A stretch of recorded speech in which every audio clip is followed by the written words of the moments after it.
હે અજબ ગજબની વસ્તુ લાવ્યા ડોક્ટર બનીને આવ્યા રે શેઠનો છોકરો હારો થઈ જાય એવી આશાએ આવ્યા રે અજબ ગજબની વસ્તુ લાવ્યા ડોક્ટર બનીને આવ્યા રે તમે જો આ છોકરો પપ્પા બોલે ને તો જ બકે કામ ઉમરાભાઈ તો હું આપણે ડોક્ટર બનીને આવ્યા છોકરાને તો હારો કરી જ નાખ્યું ને સ્પેશિયલ પંપુડું લાવ્યા હમણાં બકુડો છોકરાને લઈને આવે ને એટલે તરત પપ્પા બોલશે હા હા ફટાફટ પપ્પા બોલી જાય ને એટલે આપણે પૈસા લઈને વયા જવી આ ઈ હાસુ નકર શેઠ ને ખબર પડી જાય ને તો માર ખાવા પડશે પણ અરે અહીંયા કોઈ જાણીતું ન આવે તો હારું નકર શેઠ ને ખબર પડી જાય સમસમ શેઠ એક ન આવે ને તો હારું ઈ આપણને બધાને ઓળખે આ ઈ હાસુ હે આમ બકુલભાઈ છોકરાને લઈને આવ્યા જો બોલો વેલા જાગીને તૈયાર થઈ ગયા. બકુલભાઈ આખી રાત હુતા ક્યાં વિચારત કર્યા છોકરો કેમ હારો થાય તો હું ગાઈ જો ને બકુલભાઈ શેઠ ને ખબર ના પડી ગઈ ને કે એમ ડોક્ટર નથી એ ના ના તમે એવું હું વિચારો છોકરો હારો થાય એવું કાક વિચારો ને એટલે આ જમી એવું વિચાર્યું છે છોકરો હારો થઈ જ જાહે તો વાંધો નહીં તો આપણે આવી જાહે પૈસા.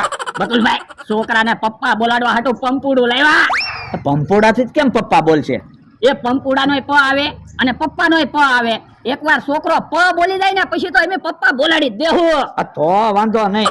બટા આ હું છે જોતો બોલતો પંપુડું પ બોલતો બેટા પ બોલ બેટા પપ્પા બેટા પંપુડું કેમ વાગે પપ્પા પપ્પા બોલતો પપ્પા બોલ બેટા પપ્પા ક્યાં પપ્પા બોલ્યો? એક કામ કર પંપુડું વગાડ એટલે પપ્પા બોલી જાહે એ હારો બોલતો બેટા પપ્પા મમ્મી જો ક્યાં તમે કયો પપ્પા હમણાં બોલી જાય? પપ્પા બોલ્યો તો નહીં? જો બોલો મને તો એમ હતું પંપુડાથી પપ્પા બોલી જાહે તમે તો માર ખાઓ મને માર ખવડાવશો એમ કઈ પંપુડા વગાડ્યા છોકરો હારો થાય? તો પણ એમને થોડા હાસા ડોક્ટર સીવી તે એમને દવા આપી તો પણ કાક સારું વિચારો નકર માર ખાવા પડશે. પણ આપણી પાસે તો આવા પ્લાન હોય છોકરો કદાચ સારો થઈ જાય તો થઈ જાય તો એક કામ કરો છોકરાને લઈને આમ એક બાજુ વયા જાવ શેઠ નો ભાળવા જોવે. હા હા બકુલભાઈ તમે શેઠ આઈને બેહો અને જો શેઠ ને વ્યામ જાય ને તો હાથ ઊંચો કરી દેજો એટલે એમની સટકી જાય. આમ જો છોકરાને કઈ ન થવું જોઈએ કરોડો રૂપિયાનો મુદ્દો છે ધ્યાન રાખજો. એ વાંધો નહીં હાલ બટા. હે બકુલ પેલા લોકો પંપુડા શું કામ વગાડે છે? એમાં એવું છે શેઠ ઈ લોકો સાઉન્ડ ઉપર રિસર્ચ કરે છે. સાઉન્ડ ની અસર છોકરાના મગજ ઉપર કેવી થાય છે ને ઈ જાણે છે. તો બરાબર છે. તમે ટેન્શન નહીં લેતા બહુ પાવરફુલ ડોક્ટર ની ટીમ છે. તમે જોજો હમણાં છોકરો પપ્પા પપ્પા બોલવા માંડ્યા કે નહીં? તો બહુ સારું હો ભાઈ. અહીંયા બેહો ધૂળની ઢગલી કરો એટલે હમણાં પપ્પા બોલી જાહે પણ અહીંયા ધૂળની ઢગલી કરશું એમાં તો ઈ કેમ પપ્પા બોલશે? એ આપણે ધૂળની ઢગલી કરીને પેલું ગીત ગાવાનું પાપા પગલી ધૂળની ઢગલી કદાચ પાપા બોલી જાય તો પછી પપ્પા એને આવડી જાહે. આ ઈ હસું તો ધૂળની ઢગલી કરો ને ભલે દાદા તમે ગીત ગાઓ એ હારું. પાપા પગલી ધૂળની ઢગલી પાપા પગલી બોલ બટા પપ્પા. મને તો એવું લાગે છોકરો સાંભળતો જ ના. હે ક્યાંક છોકરો બેહારો ના ને હે તો એક કામ કરી મારી પાસે ભલે દાદા ઇયરફોન છે તે એક કામ કરો તમે ઇયરફોન પહેરાવો હમણાં ગીત ચાલુ કરવી એટલે ખબર પડી જાય એ હારું.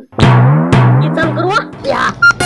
પમ પમ પંપુડો વાગે ને વાગે ઘોઘરા રે પમ પમ પંપુડો વાગે ને વાગે જો બોલો ગીતની કઈ અસર ન થઈ. હું કહું હાલો ને ઢીબી હમણાં પપ્પા કેમ ન બોલે? એટલે એના પપ્પાને ખબર પડશે ને તો આપણને ઢીબી નાખશે.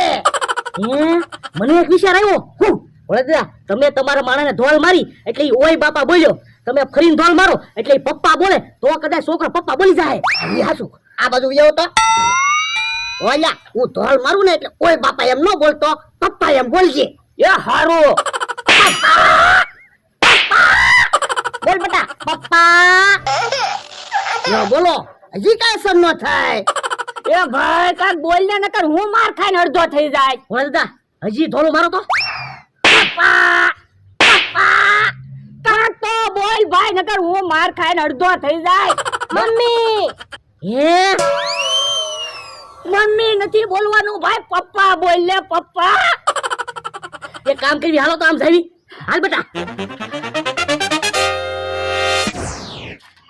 બસ આ ઉભા રહ્યો કાક વિચારો. મને એક વિચાર આવ્યો આપણે નાટક કરવી તો શેનું નાટક? એ એક જણ પપ્પા બની જાવી, એક જણ મમ્મી બની જાવી ને એક છોકરો બની જાવી. કદાચ આપણું નાટક જોઈ છોકરો હારો થઈ જાય. પણ યાર આપણે ડોક્ટર સીવી, આપણે થોડા નાટક કરવાના હોય. પણ આપણે ક્યાં હાસા ડોક્ટર સીવી, આપણે પૈસા આટલા આવેલા સીવી, ભલે નાટક કરવું પડે. હે તો હું છોકરો બની જાઉં. ના એના તમારે કાંઈ છોકરો ના બનવાનું. તમે થોડા આમાંથી તેડાવ. એક કામ કરો, તમે પપ્પા બની જાવ અને ભોળા દાદા તમે મમ્મી બની જાવ અને હું છોકરો બની જાવ. પણ તું મમ્મી બની જા ને, હું છોકરો બની જાઉં. એ હારું, તો હાલો તૈયાર થઈ જાવી. એ હારું હાલો. શેઠ તમારી પાસે પ્રોપર્ટી કેટલી છે? હે આવા ઘણા બધા ફાર્મ હાઉસ છે, ઘણા બધા બંગલાઓ છે, મોટર કારો છે, બેંકમાં કરોડો રૂપિયા છે. બસ રાજુનું દુઃખ છે. તો શેઠ દુઃખના દિવસો પૂરા થઈ ગયા એમ માની લ્યો. આજ રાજુ પપ્પા એમ બોલે તો જ બકે. હે તો સારું જ કહેવાય ને. છેલ્લા 20 વર્ષથી રાજુના મુખે પપ્પા સાંભળવા માટે હું ઝંખી રહ્યો છું. તો ડોક્ટરની ટીમ ઉપર ભરોસો રાખો, આજ પપ્પા બોલાડી જ દેશે. હાલો તો નાટક કરવી ચાલુ. એ હારું. મમ્મી મમ્મી મને તેડી લ્યો ને. ઓ બાપા, ઓ બાપા. ગઢો છો તોય તેડવાનું કે. ઓ મમ્મી મારાથી હલાતું નથી એટલે કહો. ઓ બાપા, ઓ બાપા.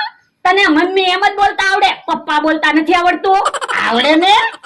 ઓ બાપા, ઓ બાપા. તો તારા પપ્પાને કેને તેડી લે. એ હારું. પપ્પા મને તેડી લ્યો ને. હવે હું જ પરાણે હાલું, એમાં મારે તને કેમ તેડવું? પણ પપ્પા મારથી હલાતું નથી એટલે કહો. એ હારું. જો મારા પપ્પાએ મને તેડ્યો. બોલ પપ્પા, બોલ બેટા પપ્પા. બટા પપ્પા એમ બોલતો. મમ્મી. ઓ બાપા, ઓ બાપા. બબરાભાઈ જો તો ખરા, તમે મને ટાળી દેહો. તો પણ મમ્મી સિવાય કઈ બોલતો જ નથી, તો મારે તમને કેટલીક વાર તેડી રાખવા. બટા તને મમ્મી સિવાય બીજું કઈ બોલતા જ ના આવડતું. હાલો પાછું નાટક ચાલુ કરવી. ના રે ના, મારે હવે નાટકમાં નથી રહેવું હો. મમરાભાઈ મને ટાળી દે હે. તો હાલો તો આમ સારી. એ હારું હાલો. હાલ. બસ અહીંયા ઉભા રહ્યો. અહીંયા રસ્તામાં હું કામ ઉભું રહેવું? એ મને એક વિચાર આવ્યો. એ આપણે ફાઇલમાં વાંચ્યું હતું, નાનપણમાં છોકરાનું એક્સિડન્ટ થયેલું હતું, અત્યારે પાછું એક્સિડન્ટ કરવી તો છોકરો હારો થઈ જાહે.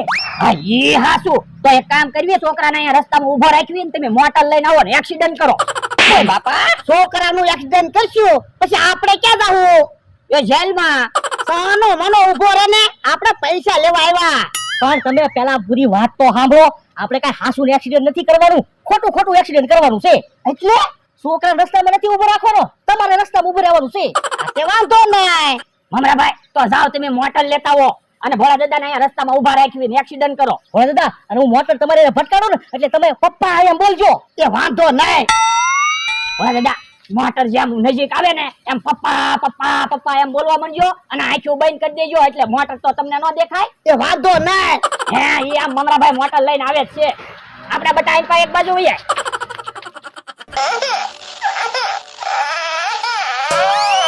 પણ હજી ક્યાં મોટર પડખે આવી છે ત્યાં અહીંયા આવ્યા. પણ મમરાભાઈ થી બ્રેક ન રહી હોય તો મારું એક્સિડન્ટ ન થઈ જાય. પણ આમ થોડી કઈ બ્રેક નો લાગે. તારે તો કેવું છે ને, તો તું ઉભો રે જા. ના રે ના, હું કઈ થોડો ગાંડો છું, એવા થોડા સાહસ કરવાના હોય. હું ભોળા દાદા તમે ભાગીને વહી આવ્યા, પપ્પા એમ બોલવાનું હતું. પણ મમરાભાઈ મને બીકાત એટલી લાગી ને, મારે કેમ ઊભું રહેવું? જો બોલો, મારે એક ખારો વિચાર આવ્યો તો, એમાં તમે ભાગીને વહી આવ્યા. બટા હવે પ્રેમથી તો એકવાર પપ્પા એમ બોલ. બોલ પપ્પા પપ્પા, પપ્પા, મમ્મી. પપ્પા, પણ મને હું કામ ધોલ મારો? તો પણ કઈ મારા છોકરાને થોડી ધોલ મરાય? ઓય બાપા, પણ મને હું કામ ધોલ મારી? તો લા મને રીસડી તો મારે કોને ધોલ મારવી? જો બોલો તો હવે મારે તો કોને ધોલ મારવી? કોણ બાપા, કોણ બાપા? મને એક વિચાર આવ્યો. આમ હાલો તો.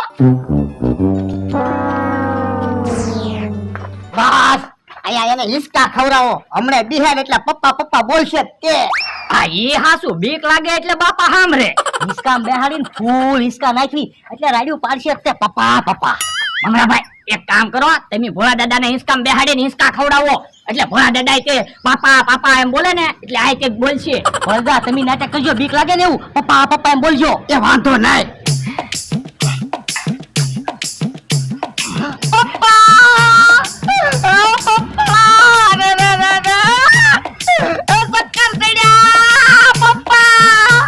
તને ચક્કર થઈ ગયા?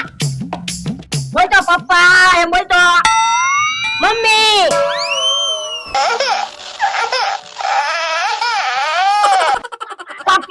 બોલ લે ભાઈ, તને મમ્મી એક જ બોલતા આવડે?